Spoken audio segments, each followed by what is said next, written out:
तुमची दिवाळी 2 लाख रुपयाचे फटाके फोडून चांगली करताय आणि शेतकऱ्याची दिवाळी 5,000 चांगली होईल.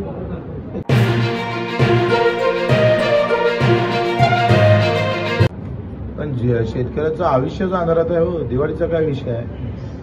आमचे फडणवीस साहेब म्हणत होते की आम्ही एकली 5-7 हजार रुपये देणार आहोत. मला फडणवीस साहेबांना प्रश्न विचारायचा आहे की 5-7 हजारात दिवाळी कशी चांगली होईल?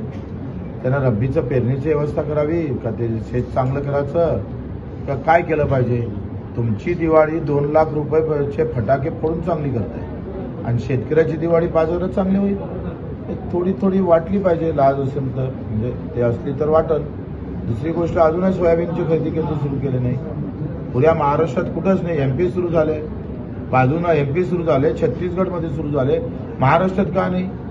पण केंद्रानं जर एमपी खरेदी केंद्र सुरू होते, न सुरू झाल्यामध्ये 3,000 भावानं कमी भावानं सोयाबीन द्यायला होणार शेतकरी. काही कोणाला त्याची गंभीरता राहिली नाही. आमदार, खासदार, पालकमंत्री, कलेक्टर मस्त आयुष सुरू आहे. सुट्ट्या काढून पळाले सारे सगळे दिवाळीच्या.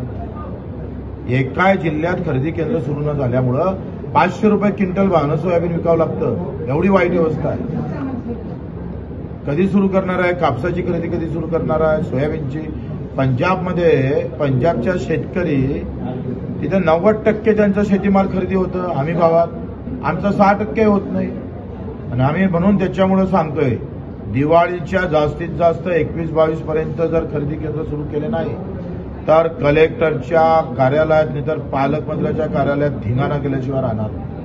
तोडून फोडून टाकू ते ऑफिस. आम्ही त्याच्या गाड्या फोडू पालकमंत्र्यांच्या.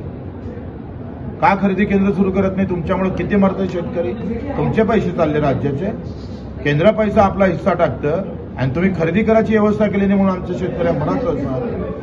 3,000 रुपये क्विंटल सोयाबीन कसं काय विकू शकतं? कसे पैसे भेटू शकतात त्याला?